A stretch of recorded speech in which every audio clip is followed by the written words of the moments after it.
Good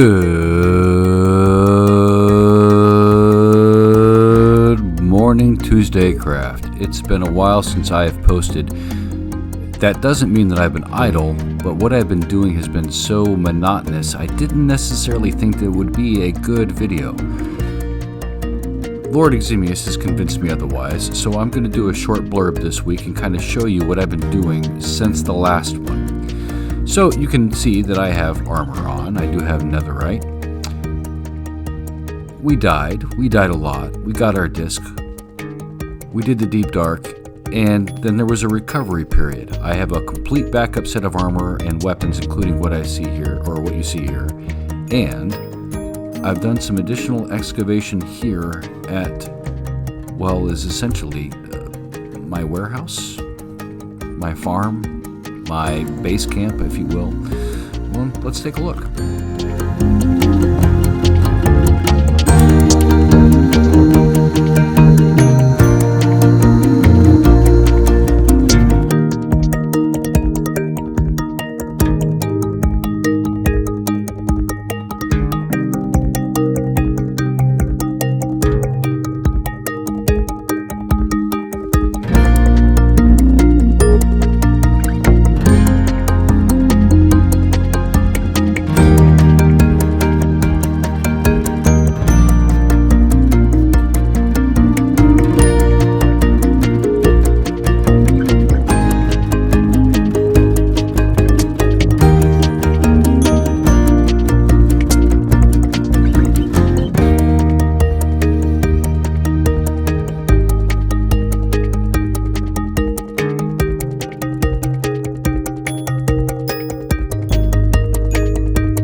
So this you've all seen, and I haven't done a big video on it. I did an earlier video with some poor audio quality that kind of explains it, but all of these things are going off. None of the sheep I need right now, so they're not shearing.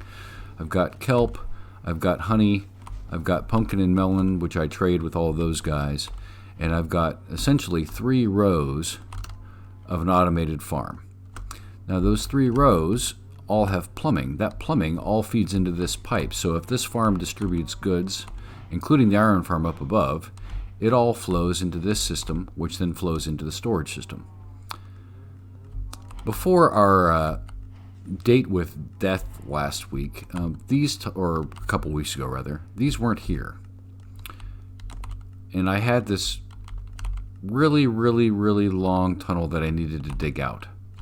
And I have, in fact, excavated this section.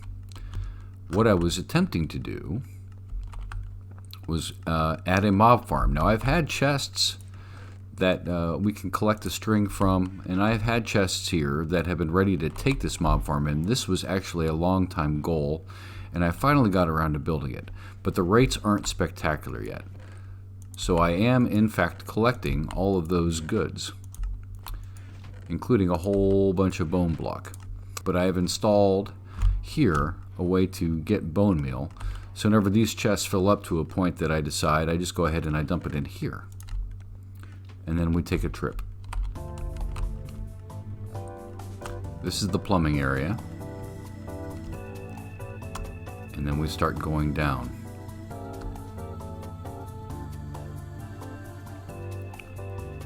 And down.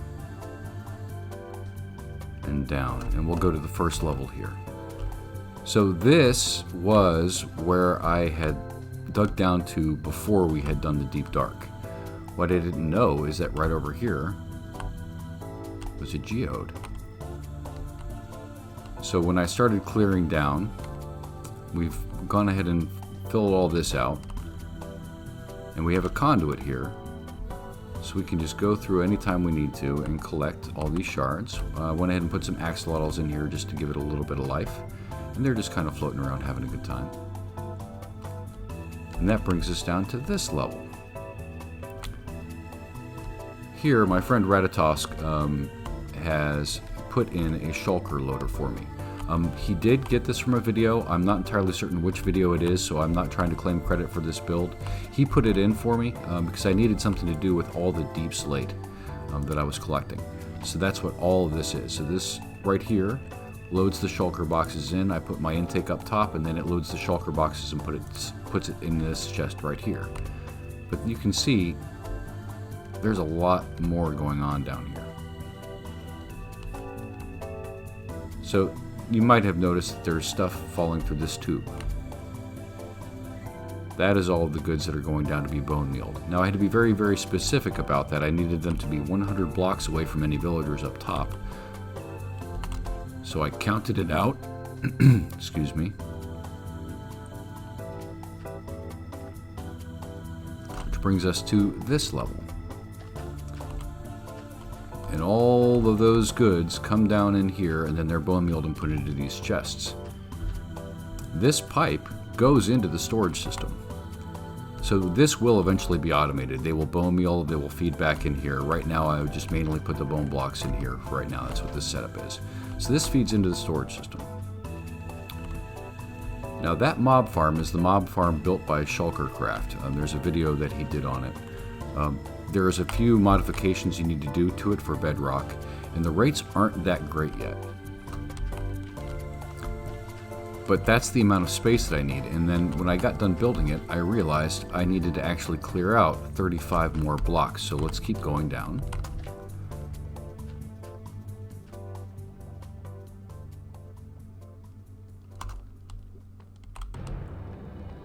And this is what I have been doing.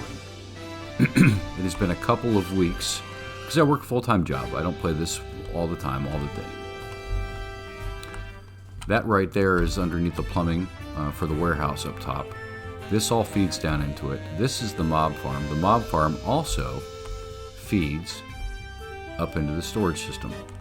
So when drops do happen, especially when I'm digging farther away, they'll just feed right in here and they'll go right up the chute.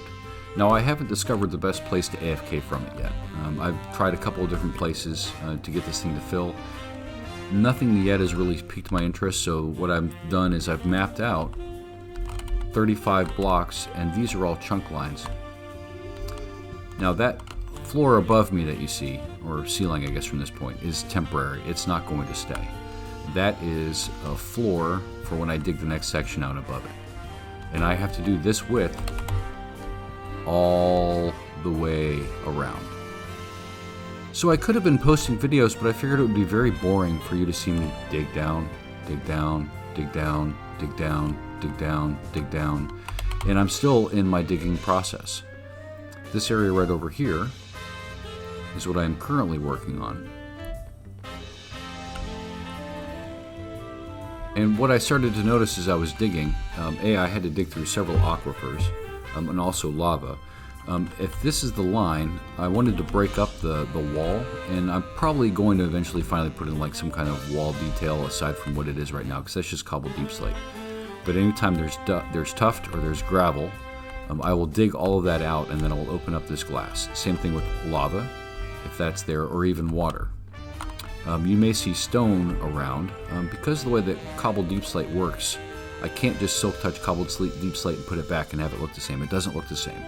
So I'm just putting in stone for that. Right over here you can see we're all right down at Bedrock. And you'll be wondering, why are there slime blocks? Well, that is a slime chunk. So if I do eventually decide to put in a slime farm, I've got it marked out for myself. So I have to dig all the way down this way. 2 chunks back. I'm gonna have to take it probably 2 chunks back over here on this side. And this is my original tunnel back from my initial starter base. I had dug this out when I first started because I knew But I was going to put a mob farm down here when I started this construction. I also knew that it was going to be a very, very, very long-term project. So this is going to get all dug out. This side over here is going to get all dug out. And then that floor is going to disappear, and you're going to see these chunk line pillars going all the way up. And I'll do some different detailing and kind of those kinds of things as we go. Let's just kind of give you an idea. This was my original how I got down here point.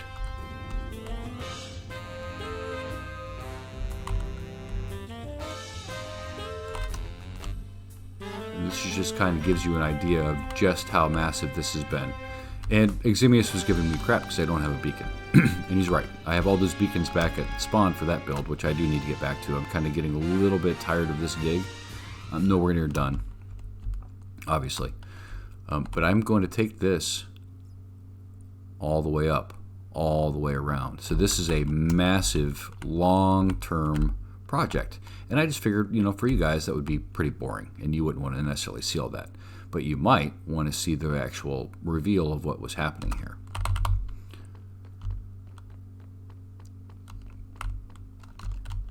This walkway will eventually get removed as well. And these kinds of features that I kind of dug out, I'm going to hope that I come across this. I love this waterfall. If I have to fabricate it later, I will do so because I really like that idea. And even one going all the way from up top all the way down. And these corner slots over here, this area right here is probably where I am going to get beacons. And I will probably put them down, but I'm probably going to need at least 2 full beacons in each corner at different height levels in order to give the bonus throughout the entirety of the farm, because we're going all the way from, 84 up top, all the way down to negative 64 down here. So yeah, it's quite the massive undertaking and overhaul. Let's just take the fast way up, shall we?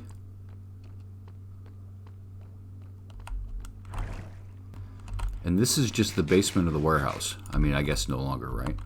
Now this center tube will take us all the way up to the iron farm.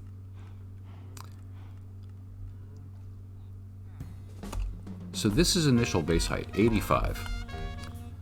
And all of that above is also going to go because I actually do have an inspiration image for what this is going to be, and I've had it this entire time. We've just had project on project on project on project on project.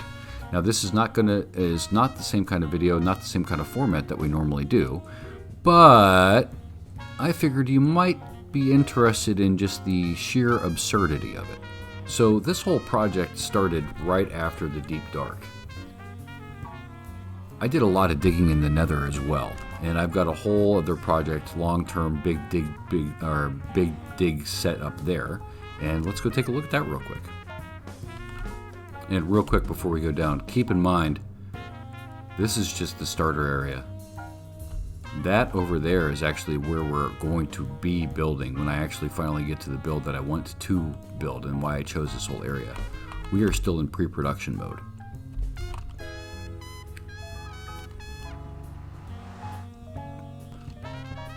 But I needed ancient debris in order to get my netherite armor because, you know, it all died and despawned during the stupid fight that we did.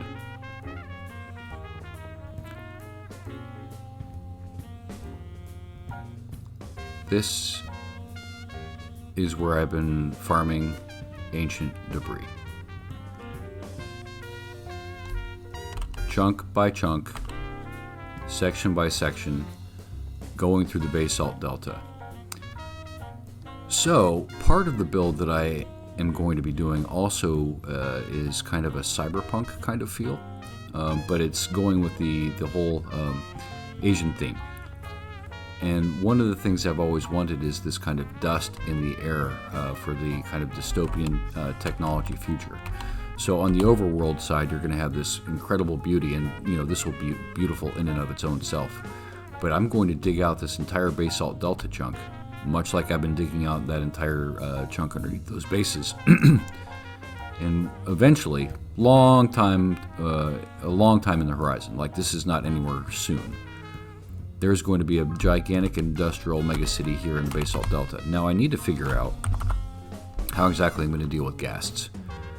So these slabs obviously are going to prevent the magma cubes from spawning. And we did fight off quite a few of those as we were going. So the point is, I haven't been idle. It's just been a lot of digging and clearing out of a lot of areas, and it wasn't necessarily that exciting, I thought. There hasn't been too much group play. Real life has gotten in the way for a couple of us. Obviously, Eximius has posted several awesome videos. If you haven't seen his work, please check it out. He's been up to all kinds of really, really cool things, including a Balrog. And if you didn't see that, I feel sorry for you because it's fantastic. All right, well, thank you very much for your time. Not the same format as my normal videos. The last one wasn't either, and it's been a while since I posted. But I figured it was probably a good idea, and Eximius made me, twisted my arm, kind of keep you guys updated. Show you where I'm at. All right, goodbye.